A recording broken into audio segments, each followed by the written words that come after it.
Ito ang balita. Mula sa bulwagang pambalitaan ng UNTV, si Rosalie Cos. Magandang tanghali, ito ang Balita Weekend Edition. Narito ang mga headlines.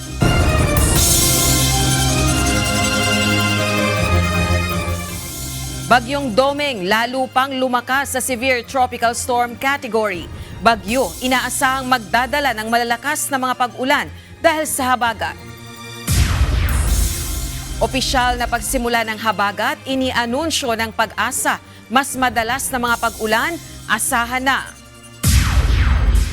Malaking rollback sa presyo ng mga produktong petrolyo, inaasahan sa susunod na linggo. At Senator Jinggoy Estrada at dating DPWH Secretary Manuel Bonoan, kapwa nagpiyansa ng 90,000 pesos para sa kasong graft. Arrest warrant sa plunder case, hindi pa inilalabas ng Sandigan Bayan. Good news sa mga motorista. Inaasahang magkakaroon ng big-time oil price rollback ang mga kumpanya ng langis sa susunod na linggo. Ayon sa Department of Energy, maaaring bumaba ng hanggang 4 na piso kada litro ang gasolina, 8 piso ang diesel at 10 piso naman ang kerosene. Sinabi ng DOE na isa sa mga dahilan ng inaasahang rollback ay ang positibong pag-usad sa usapang pangkapayapaan sa pagitan ng Estados Unidos at Iran.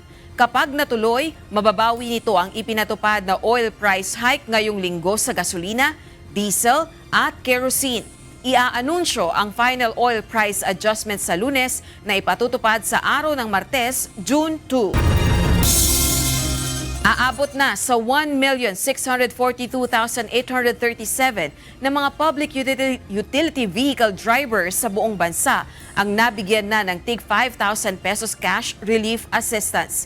Ito ay ayudang ibinibigay ng Department of Social Welfare and Development o DSWD dahil sa epekto ng energy crisis at labis na pagtaas ng presyo ng mga produktong petrolyo. Batay sa update ng DSWD, as of May 30, 2026, pinakamarami sa mga nabigyan ng cash assistance ay pawang mga tricycle driver na aabot sa higit 1.2 million.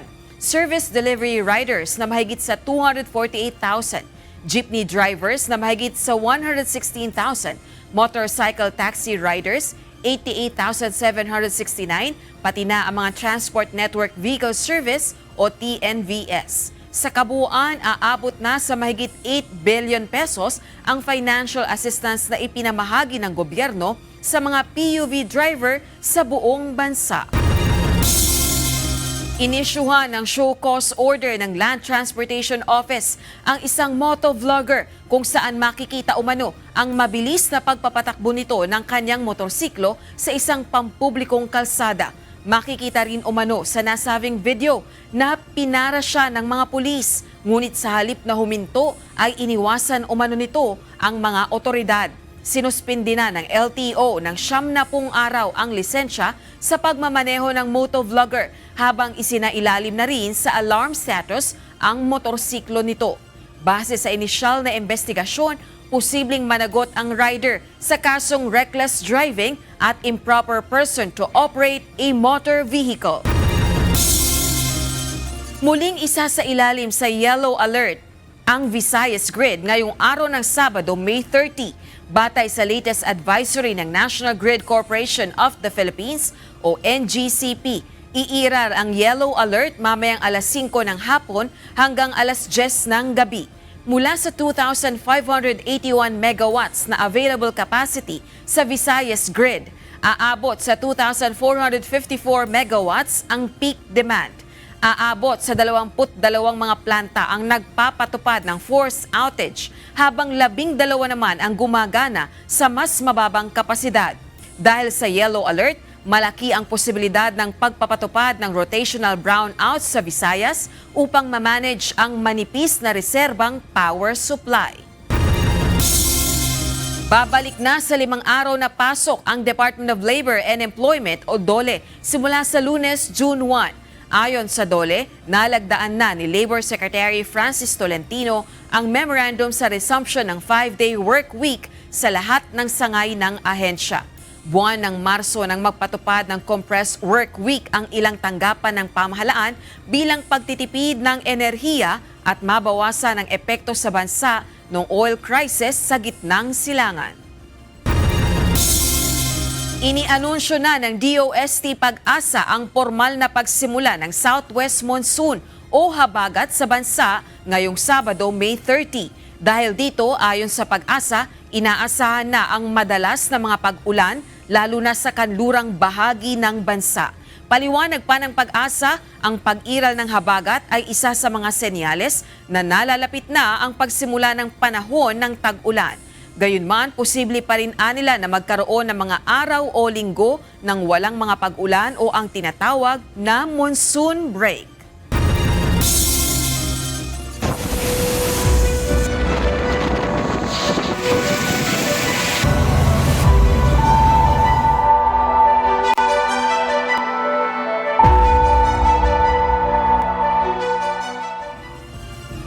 Lalo pang lumakas at ngayon ay nasa severe tropical storm category na ang Bagyong Doming.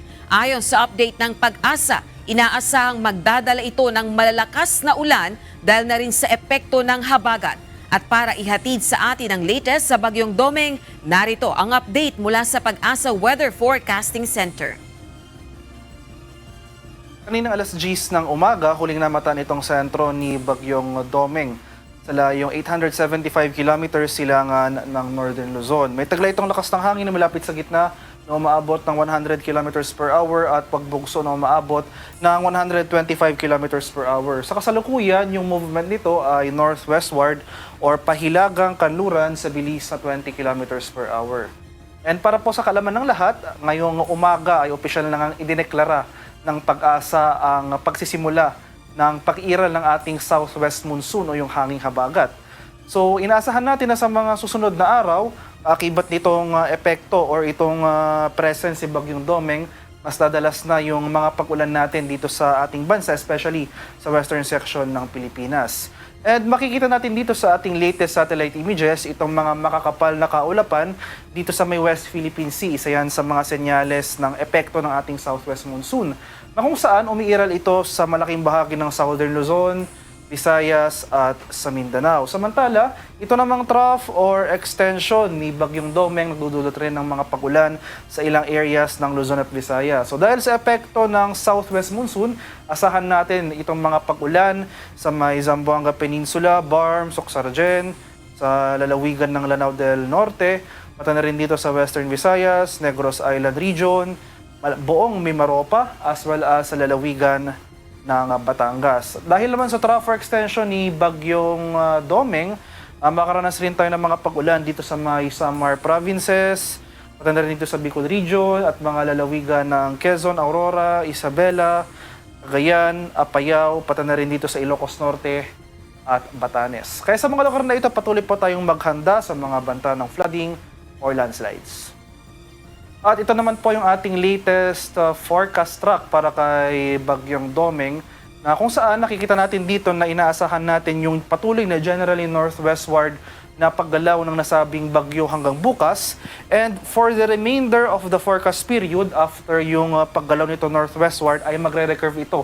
Magsisimula itong mag-recurve, generally north-northeastward papalabas ng ating PAR. So yung exit po ng ating Philippine Area of Responsibility ng nasabing bagyo possible by Monday. So mananatiling malayo yung forecast track ng nasabing bagyo sa ating bansa. So magpapatuloy pa rin pero ngayong araw yung epekto nito sa ilang areas ng Luzon, particular na yung trough extension nito, at yung mas magiging concern po natin sa mga susunod na araw ay yung epekto ng southwest monsoon o yung hanging habagat. So makikita rin natin dito sa forecast and intensity track ni Bagyong Doming na magpapatuloy yung paglakas nito or pag-intensify, kung saan within the next 24 hours ay posibleng isang ganap na itong typhoon. And yung ating weather outlook sa mga susunod na araw, no? So bukas, araw ng linggo, magpapatuloy yung mga pag-ulan sa ilang areas ng ating bansa dulot ng habagat, pero posible nang mabawasan yung mga pag-ulan na nadala ng trough extension ni Bagyong Doming. So, posible pa rin tayo makaranas ng mga pag-ulan dito sa area ng Ilocos Region, Pero mas rarami na nga lugar yung makakaranas ng mga pag-ulan dahil sa epekto ng habagat na patuloy na palalakasin ni Bagyong Domeng. So bukas, asahan natin na mataas sa tsansa ng makaulapan at makalat-kalat na pag-ulan na may pagkulog at pagkidlat sa buong Visayas, buong Mindanao, pati na rin sa mga areas ng Southern Luzon, sa may Calabarzon at Mimaropa. Sa araw naman ng Lunes hanggang sa Miyerkules, posibleng mabawasan yung mga pag-ulan dito sa ilang areas ng Visayas at Mindanao. Pero buong Luzon na, including Metro Manila, ang mga makakaranas ng mga pag-ulan as well as areas po ng Western Visayas. Dulot pa rin yan ng southwest monsoon o hanging habagat. So by this time, by Monday to Wednesday, posibleng nasa labas na ng ating par itong si Bagyong Domeng, pero magpapatuloy yung epekto ng hanging habagat sa malaking bahagi ng Luzon at western section ng Visayas. Kaya patuloy po tayong maghanda at maging alerto sa mga flooding events, mga flash floods or landslides, especially sa western section ng ating bansa. At ito po yung ating latest weather advisory na issued kaninang alas 11 ng umaga. So ngayong araw, wala pa tayong inaasahang mga malalakas sa pag-ulan. Low chance pa rin tayo makaranas ng mga pag-ulan na posibleng umabot ng 100 mm. Magsisimula pa lamang yung mga malalakas sa pag-ulan na ito bukas ng hapon hanggang sa Lunes ng hapon. So tomorrow noon to Monday noon, ito po yung mga lugar na pinakamaapektuhan ng mga malalakas sa pag-ulan na dulot ng hanging habagat. Posibleng umabot ng 100 mm yung mga pag-ulan na ito sa mga lalawigan ng Palawan, Occidental Mindoro, pati na rin dito sa Antique. Papatuloy yung mga pag-ulan na ito hanggang sa araw ng Martes. Posible na rin tayo makaranas ng mga pag-ulan by this time sa mga lalawigan ng Iloilo at Guimaras. So itong mga lugar na ito, maghanda po tayo at maging alerto sa mga flooding or landslides. Patuloy po tayong mag-monitor ng mga localized advisories tulad ng mga rainfall advisories or yung ating mga heavy rainfall warnings sa mga susunod na araw. At sa kasalukuyan, walang nakataas sa tropical cyclone wind signal sa anumang bahagi ng ating bansa, pero sa mga susunod na araw, hindi natin inaalis yung posibilidad at the very least na magkaroon tayo ng wind signal over portions ng extreme northern Luzon dahil posibleng mahagip yung mga areas na ito ng mga malalakas sa bugso ng hangin na dulot ni Bagyong Domeng. So, in addition, kahit wala po tayong nakataas sa tropical cyclone wind signal ngayong araw, dahil sa pinagsamang epekto ng habagat as well as yung periphery ni Bagyong Domeng, posible pa rin tayong makaranas ng mga pagbugso ng hangin sa ilang lugar ng ating bansa.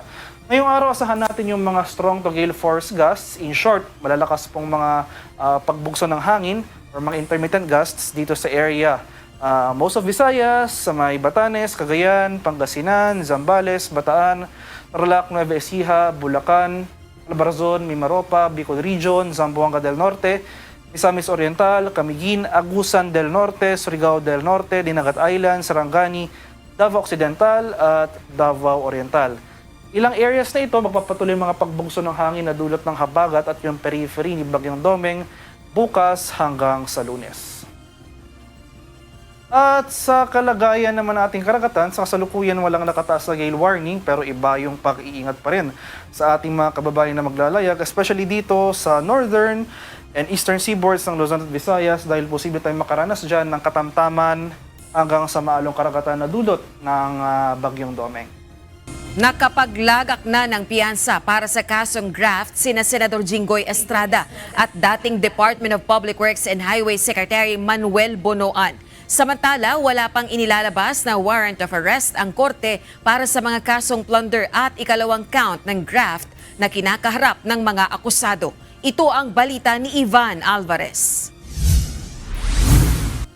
Hindi pa naglalabas ang Sandigan Bayan 5th Division ng warrant of arrest para sa kasong plunder at pangalawang count ng graft ni na Senator Jinggoy Estrada, former Secretary Manuel Bonoan at 3 pang dating opisyal ng DPWH mula sa National Capital Region. Ayon kay Sandigan Bayan, Presiding Justice Geraldine Eco, hindi ito na-release kahapon dahil dinidinig pa ng naturang dibisyon ang mosyong inihain ng kampo ni Senator Estrada na humihiling na i-withdraw ng korte ang warrant of arrest laban dito. Ayon sa abogado ni Estrada, nag-ugat ang mosyon dahil hindi umano na ipaalam sa kanila ang mga kasong ito bago maihain sa hukuman. Kasi nga, dahil wala nga kaming nalalaman tungkol doon sa pag-issue ng mga paratang lamang kay Senator Jinggoy, ay ang hirap namang sagutin. Non-bailable ang kasong plunder, kaya naman inaasahan na kapag may warrant of arrest ng ilalabas ang 5th Division, ididetine ang mga akusado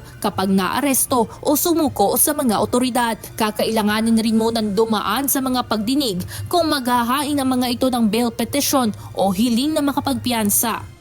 Samantala, parehas nakapagbayad ng 90,000 pesos kahapon sina Estrada at Bunoan para sa 1 count of graft sa Sandigan Bayan 2nd Division. Pasado alas 4 ng hapon nang dumating si Estrada kasama ang kanyang pamilya sa korte. Bahagya pang nagkaroon ng tensyon nang magkatulakan ng mga security personnel, miyembro ng media at mga kaanak ng mambabatas. Bandang alas 5 ng hapon naman nang dumating si Bunoan sa Sandigan Bayan. Ayon kay Sandigan Bayan 2nd Division at Presiding Justice Geraldine Ecog, nakapaglabas agad sila ng arrest warrant at whole departure order dahil nang isinagawa ang kanilang deliberasyon ay wala pang natatanggap na motion ang mga maestrado. Hindi naman nagpaunlak ng panayam ang dalawang mataas na opisyal, ngunit una nang itinanggi ng mga ito ang anumang pagkakasangkot sa flood control scandal. Kinasuhan ng mga ito ng Office of the Ombudsman dahil sa umano'y maanomalyang budget insertions at kickback scheme sa mga proyekto kontrabaha ng gobyerno. Evan Alvarez, UNTV News and Rescue. Diyos ang aming sandigan, serbisyo publiko ang aming pinahahalagahan. Handa ang National Bureau of Investigation na arestuhin si Senator Jinggoy Estrada kung hindi ito kusang susuko sa oras na maglabas ng warrant of arrest ang korte sa iba pang kasong kinakaharap nito. Nilinaw ng NBI na walang special treatment na ibibigay sa senador at maaari nilang ipatupad ang warrant kahit nasa loob pa ito ng Senado. Una nang nakapagpiyansa si Senator Estrada ng 90,000 pesos para sa kasong graft na dinidinig ng Sandigan Bayan 2nd Division, kaya nananatili siyang malaya kaugnay ng naturang kaso.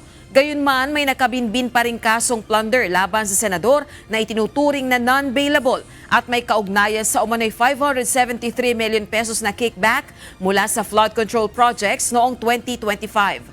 Samantala, sinabi ng NBI na nasa korte ang pagpapasya sa anumang konsiderasyon kaugnay ng kalusugan ng senador dahil tungkulin lamang ng mga operatiba na ipatupad ang mga kautusan ng hukuman. He will be treated the same way all the other fugitive subject of a warrant of arrest. The same treatment. So when to arrest him, as to his medical condition, I think that is not within the jurisdiction of the arresting officer of the NBI. It's up to the court already. Sinuspinde ng Office of the Ombudsman ang Vice-Gobernador ng Catanduanes at ilan pang kawani ng lokal na pamahalaan ng probinsya. Kasunod ito ng reklamo laban sa mga ito na umano'y irregularidad sa paglalabas ng Quick Response Fund noong sinlanta ang Catanduanes ng Bagyong Uwan. Ito ang balita ni Ivan Alvarez. 6 na buwang hindi tatanggap ng sahod at suspindido si Catanduanes Vice Governor Robert Fernandez at 11 nitong sangguniang panlalawigan members. Sa order na inilabas ng Office of the Ombudsman, pinatawan ang mga ito ng preventive suspension upang hindi makaapekto sa investigasyon kaugnay ng reklamong inihain laban sa kanila ni Catanduanes Governor Patrick Azanza. Sangkot umano ang Vice-Gobernador at 11 SP members sa irregularidad sa utilization at allocation ng Quick Response Fund sa Catanduanes para sa Super Typhoon Uwan noong November 2025. Sa halip umano na gamitin sa relief goods ang higit 26 million na QRF, inilaan ito sa cash assistance o ayuda na hindi naman kabilang na immediate response para sa mga nasalanta. Ang nangyari naman ito, na deprive yung mga kababayan natin na magamit yung Quick Response Fund dahil nagka-delay yung kumbaga up to now nasa korte pa rin yon. So ang pondo ngayon ay napunta sa trust fund. Sa pahayag na inilabas ni Vice Governor Fernandez, naninindigan niya ang lahat ng respondent na dapat unahin ang direktang cash assistance upang mabigyan ng kakayahan ang mga nasalanta na mabili agad ang kanilang mga pangunahing pangangailangan at makapagsimulang makabangon. Handa rin niya silang harapin at sagutin ang lahat ng alegasyon sa legal at transparent na paraan sa pamamagitan ng tamang proseso. Iginiit din ng Vice-Gobernador na ang mga hindi pagkakaunawaan sa polisiya na binanggit sa reklamo, kabilang ang budget deliberations at local appointments ay bahagi umano ng check and balances ng isang independent legislative branch. Para naman sa complainant na si Governor Azanza, kumpiyansa itong mas magiging epektibo ang pagpapatakbo ngayon sa kanilang lalawigan dahil pansamantalang papalitan ng Department of Interior and Local Government o DILG ang mga mababakanteng pwesto ng mga suspendidong opisyal. Inaasahan ko po na mas bibilis na ang serbisyo sa probinsya ng Catanduanes. Ngayong yung mga obstructionist at nagpapahirap sa ating mga kababayan na mga traditional politicians, puro po ito matatagal na sa posisyon kasi. Kumbaga, nagiging pahirap na sila sa ating probinsya. Una nang sinabi ni Ombudsman Remulla na tuloy-tuloy ang kanilang pag-aasikaso ng mga reklamong inihahain sa kanilang tanggapan patungkol sa iba't ibang isyu ng korupsyon sa buong bansa. Ang trabaho ng ombudsman lahat Ngayon, marami akong pinirmahan ng preventive suspension sa mga mayors. Andyan, Odo Dante ngayon. Pinirmahan ko rin sa mga mayors within the whole country. Marami kami pinirpaso na kaso dito. Kaya lang, siyempre, ang public interest na rin ito sa flood control at sa nangyayari sa bansa at nangyayari sa Senado at sa Kongreso. Evan Alvarez, UNTV News and Rescue. Diyos ang aming sandigan, serbisyo publiko ang aming pinahahalagahan. Iginiit ni Lead Public Prosecutor at Batangas 2nd District Representative Jervil Luistro na hindi ito sasang-ayon sa remote participation para sa impeachment trial ni Vice President Sara Duterte. Sa gitna ito ng kontrobersyal na panukalang amyendahan ng Senate rules para payagan ng isang senador na dumalo ng sesyon sa pamamagitan ng teleconference. Ito ang balita. Umaasa si Batangas 2nd District Representative Jervil Luistro na maayos din ang gusot sa Senado na nag-ugat sa isinusulong na panukalang amyendahan ang kanilang panuntunan para payagan ng isang senador na dumalo ng sesyon sa pamamagitan ng teleconference. Pero ang panindigan nito, hindi sasang-ayon ng House Prosecution Team kung magkakaroon ng remote participation sa inaasahang impeachment trial ni Vice President Sara Duterte. Anya, mahalaga at dapat igalang ang proseso. We are not amenable to that because we understand that this is a constitutional process.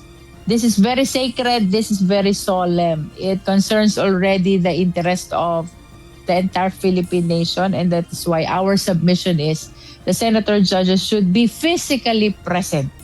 Gaya ng paniniwala ng ibang House prosecutors, binigyang diin din ni Representative Luistro na kailangang personal na masaksihan ng senator judges ang mga ebidensya at makilatis ang mga testigong ihaharap sa paglilitis.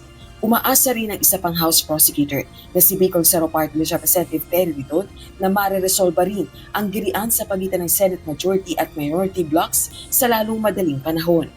Siyempre, inaasahan po namin na that matter will be resolved in the soonest time. Kasi po, nagmamatter pa rin po yung forum sa usapin po ng reconvening ng Senate impeachment trial, and doon po sa patutuloy towards pre-trial and trial, mahalaga po yung pagkakaroon ng quorum po of all senators.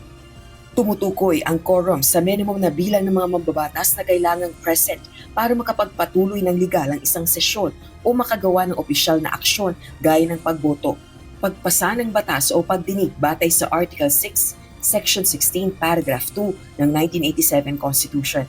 Ang quorum ng Senado ay 13 senador. Rosa Licuz, UNTV News and Rescue. Diyos ang aming sandigan, serbisyo publiko ang aming pinahahalagahan. Agad na sinagot ni Senator Amy Marcos ang naging pahayag ng kanyang kapatid na si Pangulong Ferdinand Marcos Jr. kaugnay ng kanyang aligasyon tungkol sa umano'y charter change at no election scenario sa 2028. Sinabi ng senadora na mali umano ang impormasyong nakarating sa Pangulo at iginiit na malinaw sa kanyang video presentation at privilege speech kung sino-sino ang nasa sinasabing pagpupulong. Nauna nang itinanggi ni Pangulong Marcos Jr. ang aligasyon at sinabing wala umanong naging pag-uusap o plano tungkol sa pagpapaliban ng halalan at pagpapalawig ng termino ng mga opisyal. Matatanda ang nagpresenta si Senador Amy ng video na nag-uugnay sa ilang opisyal at mambabatas sa umano'y pagkilos para sa charter change at posibleng pagbabago sa takbo ng eleksyon sa 2028. Arestado ang isang lalaki matapos nitong tangkaing lokohin ang National Bureau of Investigation sa pangakong may impormasyon umano ito tungkol sa kinaroroonan ni Senator Ronald Bato de la Rosa.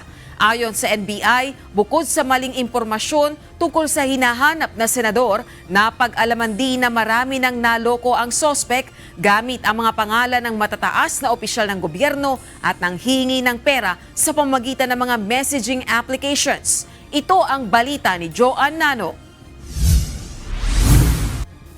Isang lalaking nagpapanggap na may impormasyon tungkol sa kinaroroonan umano ni Senator Ronald Bato de la Rosa ang inaresto ng National Bureau of Investigation matapos nitong tangkaing hinga ng pera ang mga otoridad kapalit ng peking lead sa lokasyon ng senador. Ayon kay NBI Director Melvin Matibag, nagsimula ang insidente matapos makatanggap ng impormasyon mula kay Executive Secretary Ralph Recto tungkol sa isang taong nagsabing may nalalaman siya sa pinagtataguan ni Senator de la Rosa. He pretended himself to have an information leading to the arrest of Senator Bato de la Rosa. So yun yung pakipag-communicate niya kay Executive Secretary at sa akin. When he was communicating to me, already sense na gusto niya mag-scam. Nagpakilala umano ang sospek na may koneksyon sa kampo ni dating Ilocos Sur Governor Chavit Singson at nagpaliwanag na nangangailangan ito ng tulong dahil may sakit ang kanyang anak. Upang masubukan ang kanyang sinasabi, nagpadala ng maliit na halaga ng pera ang NBI. Ngunit nang muling humingi ang sospek ng mas malaking halaga, nakumpirma ng mga investigador na isa lamang ito sa kanyang modus.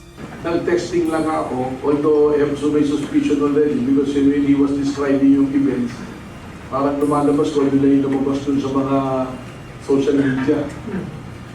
So, pinadalan ko ng a certain amount, maliit ang talaga na amount. Nung pinadalan ko na siya, sumusunod na, humingi na ulit ng amount, na iba.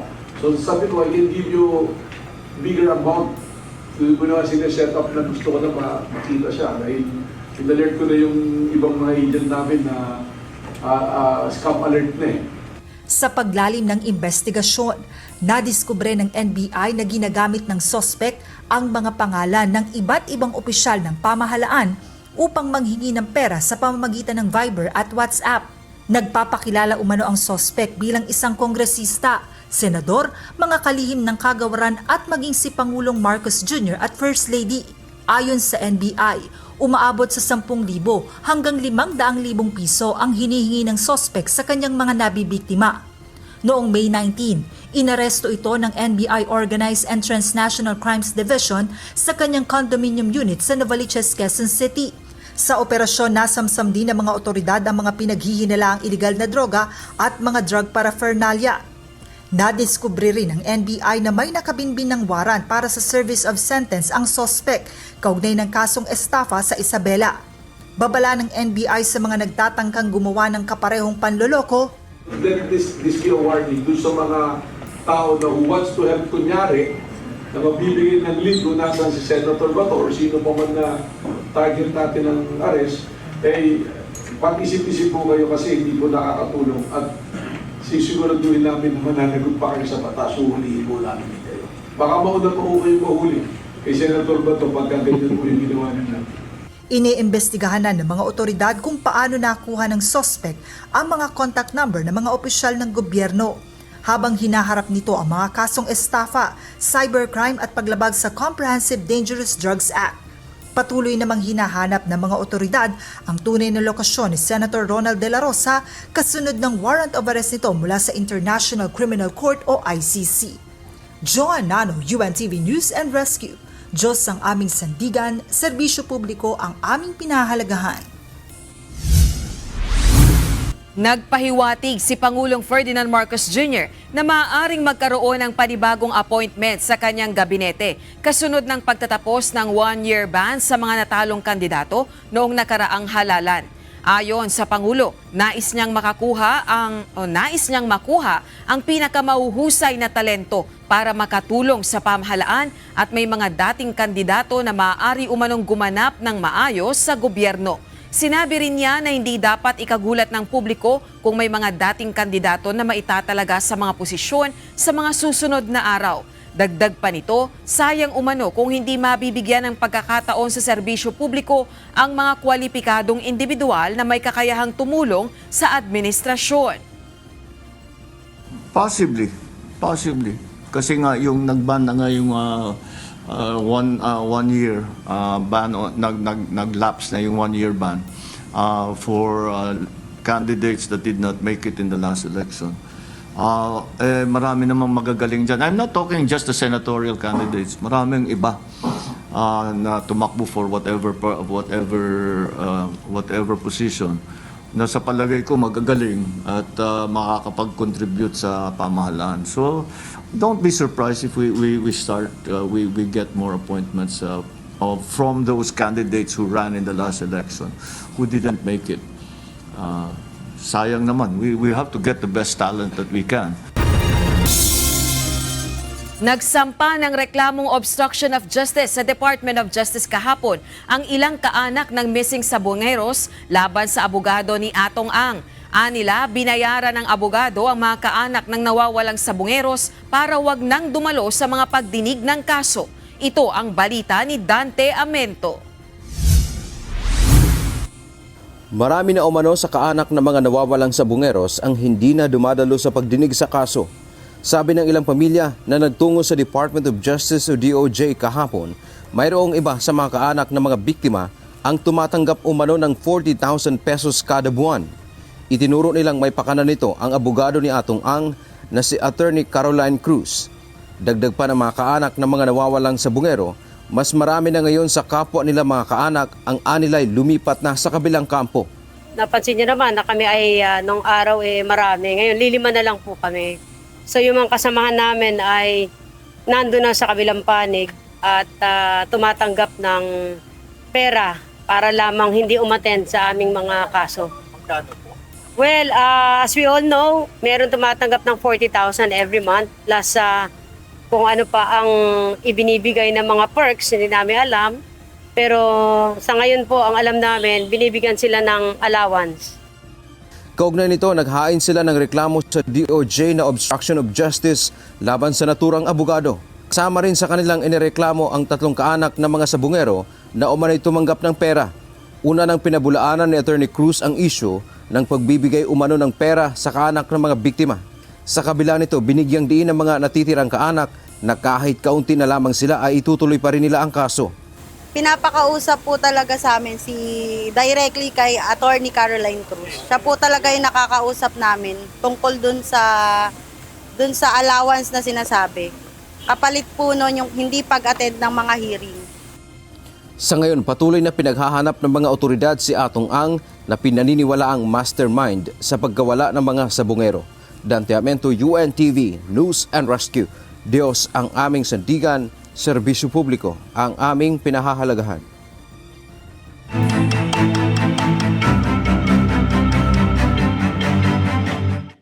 Hindi pa rin sumusuko ang mga rescuer at matyaga pa rin hinahanap ang mga biktima ng hinihinalang nadagana ng gumuhong itinatayong hotel sa Angeles City, Pampanga.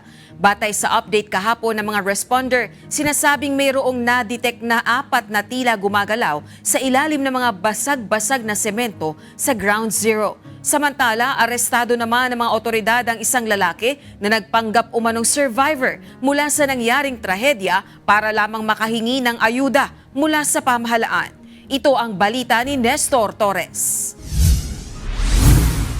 Mag-isang linggo na ang nakalipas mula nang gumuho ang itinatayong hotel sa Angeles City, Pampanga. Patuloy pa rin ang isinasagawang search, rescue at retrieval operation ng iba't ibang mga rescue group upang mahanap ang mga biktimang hinihinalang nadaganan ng gumuhong gusali. Batay sa update kahapon ng Unified Command Management Option, sinasabing bandang 2:50 PM kahapon nang may madetect ang kanilang radar equipment na 4 na moving entities o tila mga gumagalaw sa ilalim ng mga durog na semento sa may ground zero. Gayunman, paliwanag ng Unified Command na hindi ito otomatikong nangangahulugan na mayroon ngang mga taong buhay pa sa ilalim ng gumuhong gusali. Paliwanag ng mga ito, may kakayahan ang rescue radar na makadetect ng anumang movement o sign of life, kabilang ng mga hayop gaya ng mga daga, aso at pusa. Sa kabila nito, patuloy sa paghahanap at umaasa ang mga rescuer na maaaring may mga buhay pa na katawan pa silang marirecover. Ngayong araw, muling ipinagpatuloy ang manual clearing ng mga debris at paggamit ng mga heavy equipment upang mabuksan ang ligtas na akses sa mga apektadong bahagi ng istruktura, habang tuloy-tuloy rin ang assessment, monitoring at pagpapatupad ng safety protocols para sa kaligtasan ng mga responder at publiko sa gitna ng operasyon. Samantala, nagbabala naman ang Angeles City government sa publiko at media laban sa mga individual na nagpapakilalang mga biktima o survivor umano ng gumuhong gusali. Ito'y matapos na maaresto ng Angeles City Police Office ang isang lalaki na nag-viral sa social media matapos umanong magpakilala na isa siya sa mga nakaligtas sa trahedya. Subalit kalaunan ay nadiskubre na gawa-gawa lamang pala nito ang kwento. Lumabas sa inisyal na investigasyon na nakakuha umunito ng financial assistance mula sa DSWD noong May 27. Sinasabing tinangkapan ng lalaki na muling kumuha ng karagdagang assistance at dito na siya nabisto ng mga otoridad. Nakumpirma ng mga pulisya na hindi totoong isa siyang survivor at hindi rin kaanak ng sinumang biktima ng insidente. Napag-alaman din na hindi siya residente ng Angeles City at kalaunan ay umamin umano na gawa-gawa lamang niya ang kwento. Sa ngayon ay hawak na siya ng pulisya at posibleng maharap sa mga kaso. Nestor Torres, UNTV News and Rescue. Diyos ang aming sandigan, serbisyo publiko ang aming pinahahalagahan. Nilinaw ngayon ng Bureau of Fire Protection na peke ang mga larawang kumakalat sa social media kung saan makikita na tila nagsasaya ang mga rescuer mula sa gumuhong gusali sa Angeles City, Pampanga. Paliwanag ng BFP, ang larawan ay gawa sa artificial intelligence o AI generated kung saan mapapansin nila ang sobrang bahagi ng katawan ng mga tao. Bunsod nito, nanawagan ang BFP sa publiko na maging mapanuri at huwag basta maniniwala sa mga makikita online na maaaring magdulot lamang ng kalituhan, panic at pagpapakalat ng maling impormasyon.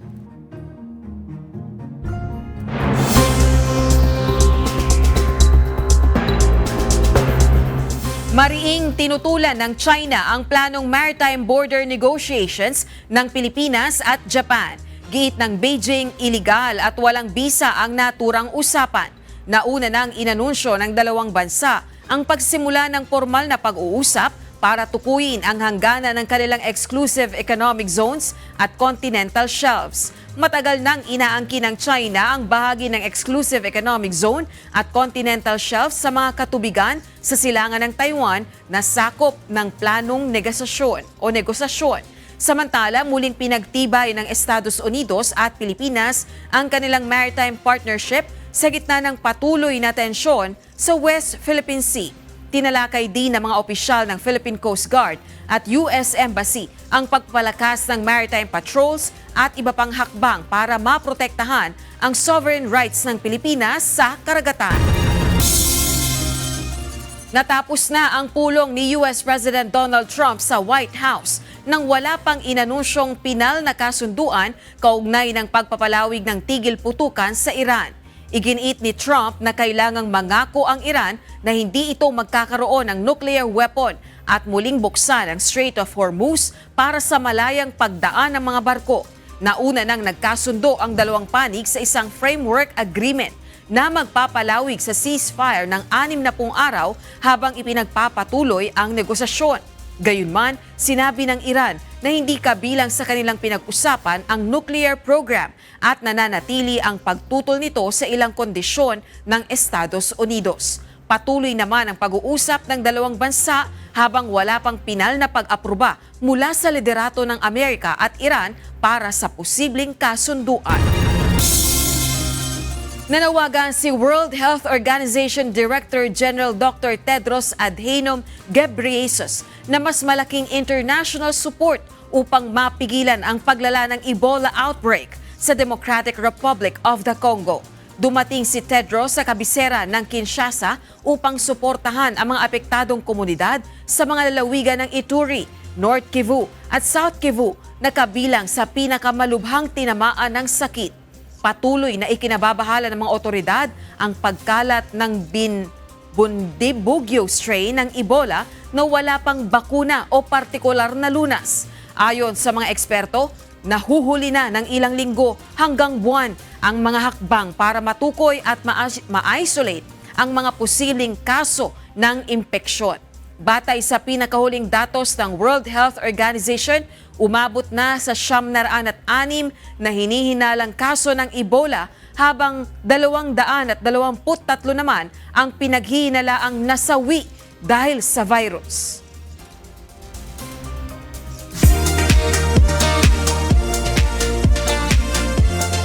Isang bagong timpla ng musika ang dumating sa Pilipinas matapos na opisyal na ilunsad ng rising Japanese singer na si Nanao ang kanyang debut single na Pito-Pito.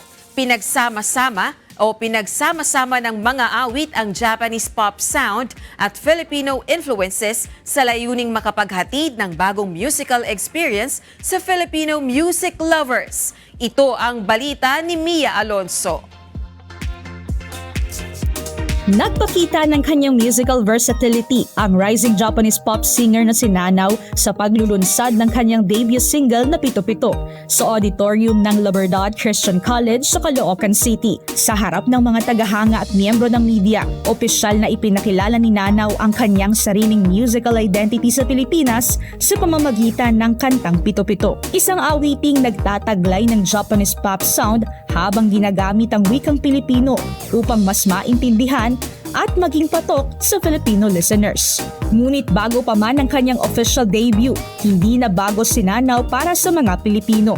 Nakilala siya online matapos mag-viral ang ilan sa kanyang mga OPM covers video sa social media. Filipino songs ang karaniwan niyang ikino-cover na siyang naging daan para makabuo ng sariling fanbase dito sa Pilipinas.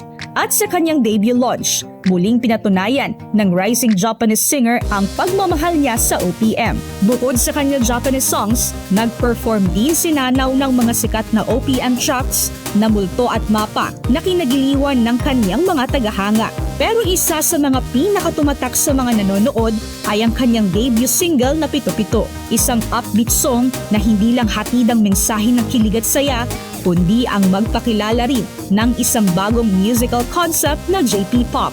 Ito ay pinagsamang vibe ng Japanese pop music at pagkukwento sa pamamagitan ng Tagalog lyrics. May kasama rin itong mga chant at call and response segments na karaniwang naririnig sa mga live music events sa Japan.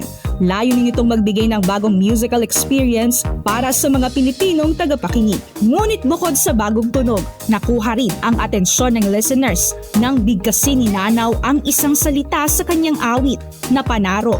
Sa halip na Panalo, ayon sa KDR Music House, mas pinili nilang panatilihin ang pagbigkas na salitang Panaro na natural sa mga Japanese national. Ayon sa record label, hindi ito pagkakamali kundi isang malay na artistic decision. Paliwanag nila, bahagi ito ng pagpapahayag ng tunay na pagkakakilanlan ni Nanao bilang isang Japanese. Sa Japanese language ay kilalang may pagkakaiba sa pagbigkas ng titik na L. Para sa kanila, ang Panaro ay nagsisilbing simbolo ng pagtatagpo ng Japanese at Filipino culture sa iisang awit.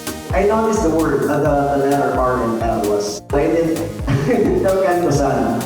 so it's intentional for me because the spirit of hearing the Japanese saying these words in Filipino, trying to speak the language with all our heart and believing in the text and seeing it in her, I think it gives you the vibe of the fusion. Of course, the fusion of something doesn't really merge quickly. Naniniwala ang KDR Music House na posibleng magbukas pa ito ng mas maraming opportunity sa iba pang mga foreign artists. Para kay Nanao, ang kanyang debut sa Pilipinas ay higit pa sa pagpapakilala ng isang bagong kanta, kundi isa rin itong pagbabahagi ng kanyang sariling kwento. Mula sa Tokyo, Japan hanggang sa pag-aaral sa Cebu, dala-dala ng mga awit ang mga karanasan na nagpalapit sa kanya sa kulturang Pilipino. At ngayon, sa pamamagitan ng kanyang musika, umaasa siyang mas mapapalapit pa ang mga tagapakinig mula sa Japan at Pilipinas. Sa pagpasok ng bagong tunog sa Asian pop scene, isa sinanaw sa mga artist na nagtatangkang baguhin ang mga hangganan sa pagitan ng wika at kultura sa pamamagitan ng Pito-Pito. Isang bagong musical journey ang kanyang sinimulan para sa kanyang Japanese at Filipino fans. Mia Alonso, UNTV News and Rescue. Diyos ang aming sandigan, serbisyo publiko ang aming pinahahalagahan.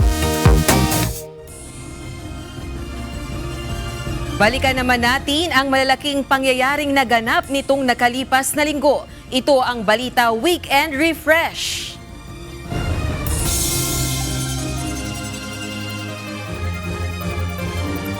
Senator Risa Hontiveros binigyang diin na solid pa rin ang 11 minority members ng Senado.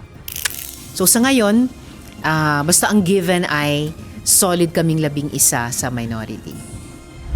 House Prosecution Panel inaasahang maaayos ang gusot sa Senado bago ang impeachment trial. Publiko hinikayat na mag-monitor sa pagdinig. Kailangan nating ibigay yung period na to para stabilize ng Senado yung sarili nila or kung ano mang mga pagbabagong gawin ay gawin na. No, otherwise, ang taong bayan naman ang makakaramdam na hindi tuloy-tuloy yung proseso. Tinatawagan natin yung publiko na sumali doon sa sinisimulan ngayon na impeachment trial monitor.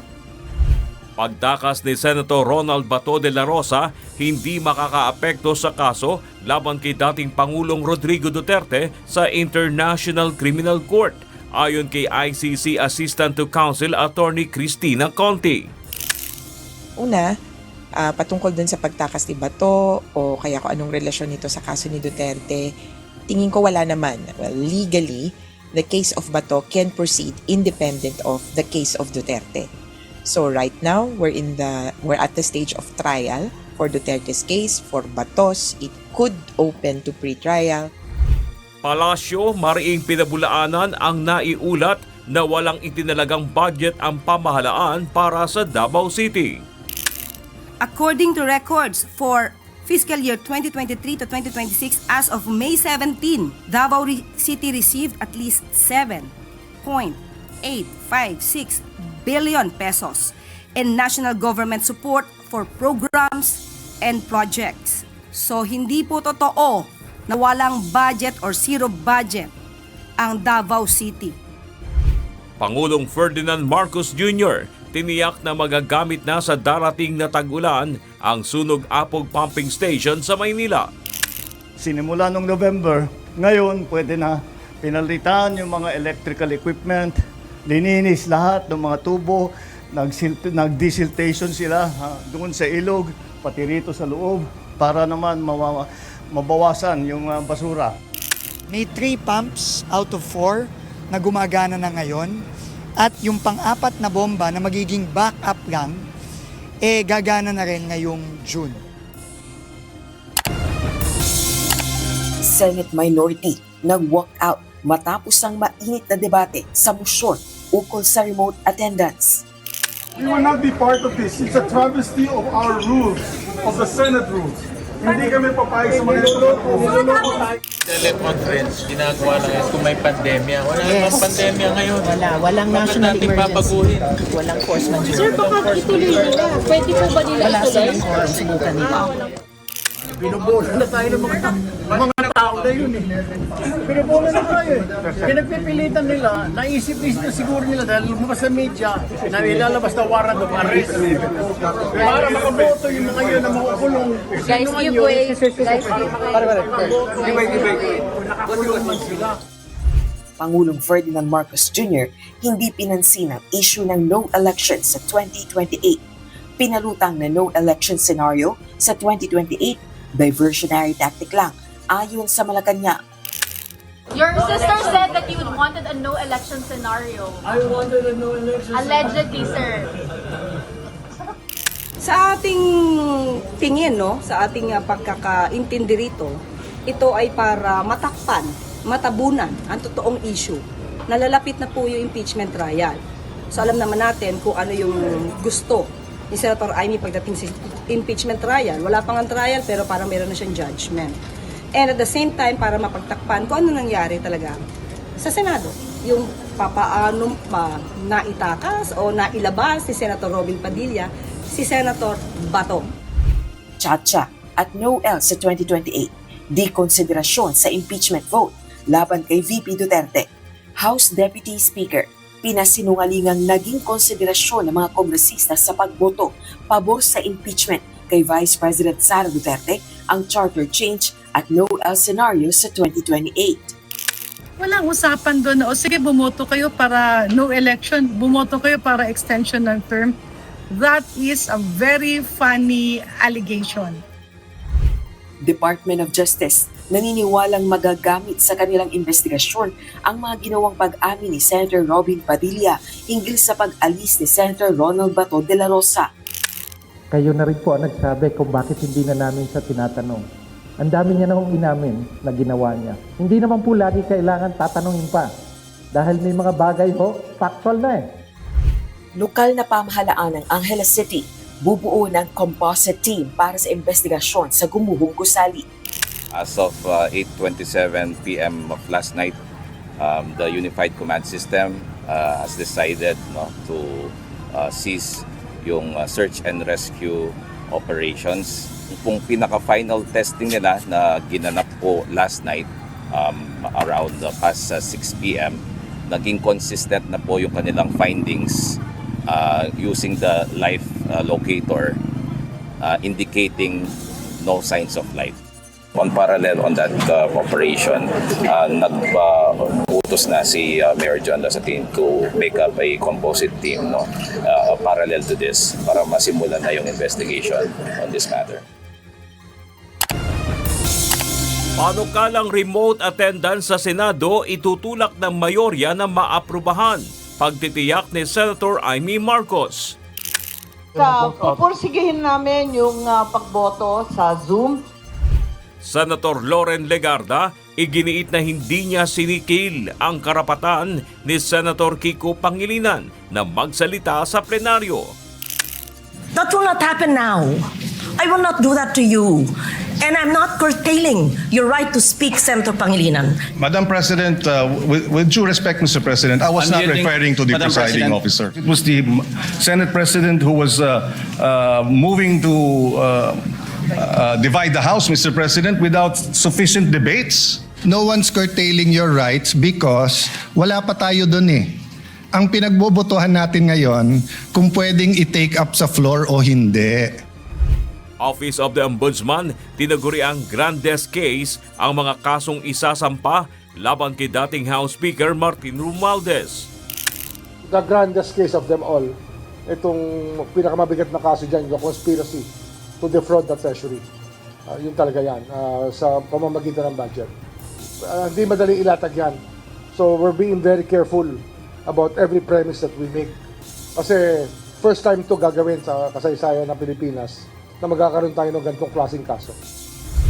Grupo ng mga magsasaka nakukulangan sa paghahanda ng gobyerno laban sa El Nino. Executive Secretary Ralph Recto binigyang diin na pinakikilos na ni Pangulong Ferdinand Marcos Jr. ang gabinete para sa matinding epekto ng El Nino. Halimbawa sa agrikultura, isa sa sektor na pinaka-affected itong parating na El Nino ay ang ating di ba? Agriculture, fishery sectors. Pero until now, hindi maliwanag sa aming sektor ano talaga ang dapat gawin nila. Kung sakaling tatama yung bagyo na yan, yung anong mga relief measures ang maasahan po ng ating mga magsasaka. Ang Pangulo, pinag-aaralan na rin natin yung response ng ating pamahalaan pagdating sa El Nino, that you might have a severe El Nino. So we looked at the past, what did government do, what worked, and nagpaplano na tayo dyan para maibsan yung epekto ng El Nino sa ating lahat. International Criminal Court o ICC, sinimula na ang unang status conference sa kaso ni former President Rodrigo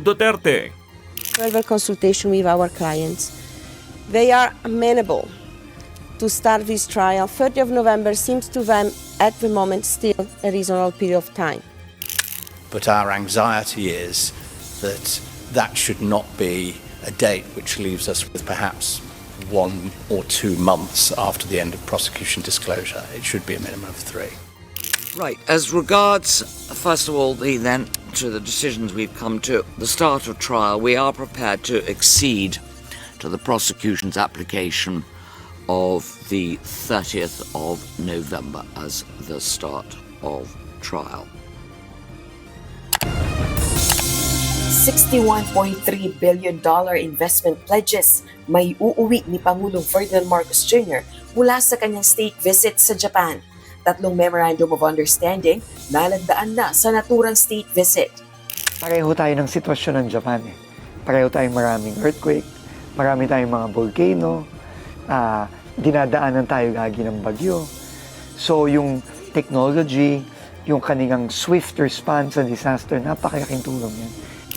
And as recent developments have shown, the world cannot afford to have our waterways disrupted or placed at risk, given their vital role in sustaining global trade, energy flows, and economic stability. These realities underscore the importance of strengthening our defense and security cooperation.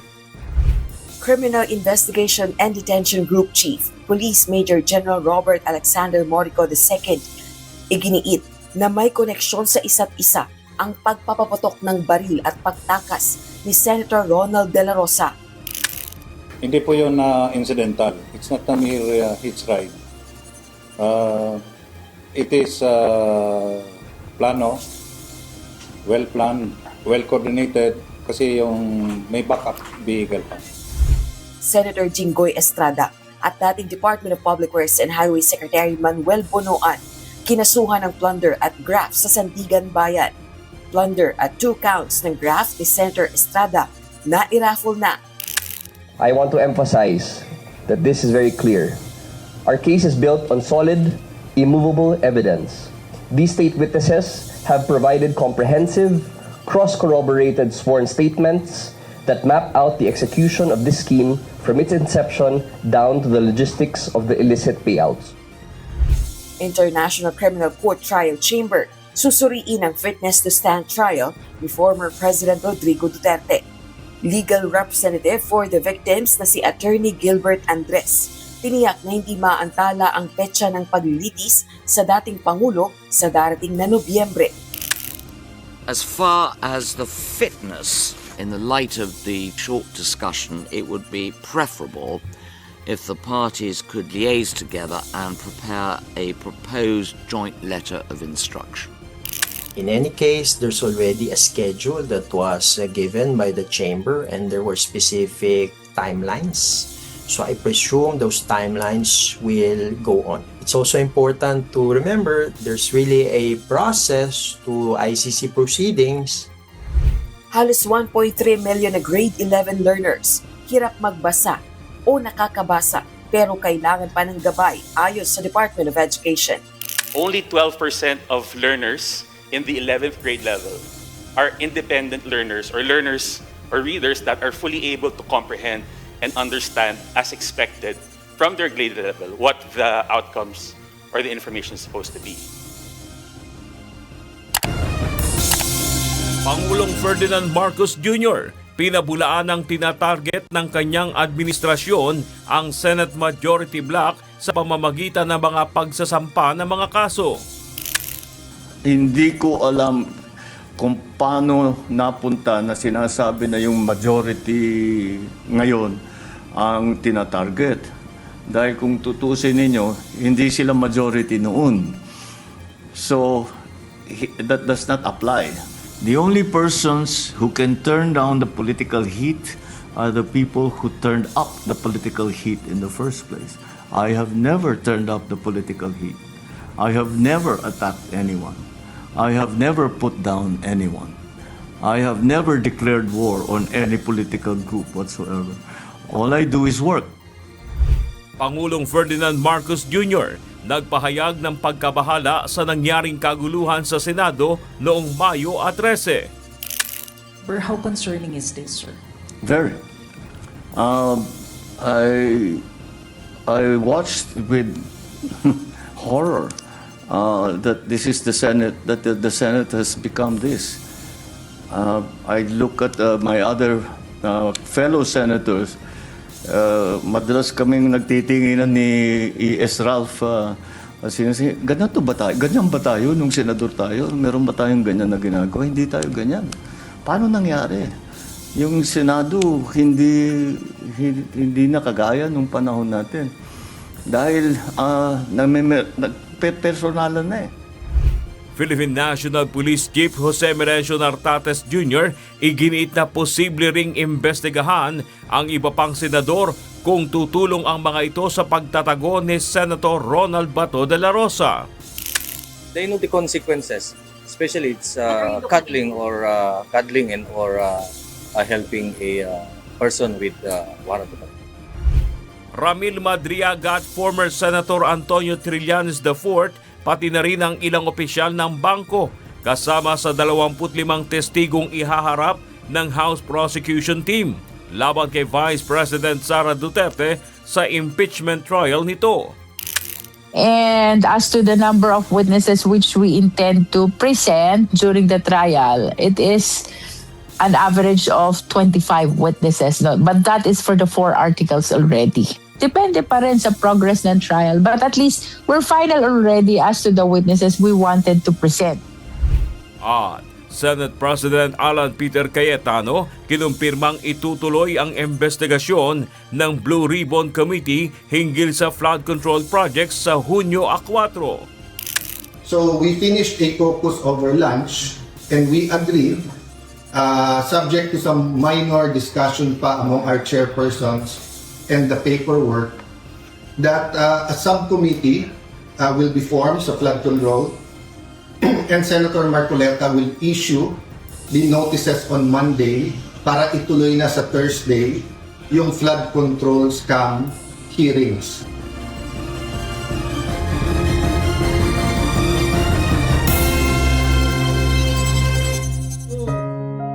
Narito naman ang salita ng Diyos na ating sandigan mula sa aklat ng awit 63:1. O Diyos, Ikaw ay Diyos ko, hahanapin kitang maaga, kinauuhawan ka ng aking kaluluwa, pinananabikan ka ng aking laman sa isang tuyo at uhaw na lupa na walang tubig. At yan ang naging kabuuan ng ating balitaan ngayong araw ng Sabado. Aming inilahad ng buong katapatan kung paano namin nasaksihan. Sa ngalan ni Kuya Daniel Razon, ako si Rosa Licos. At dito sa UNTV, Diyos ang aming sandigan, serbisyo publiko ang aming pinahalagahan. Magandang hapon.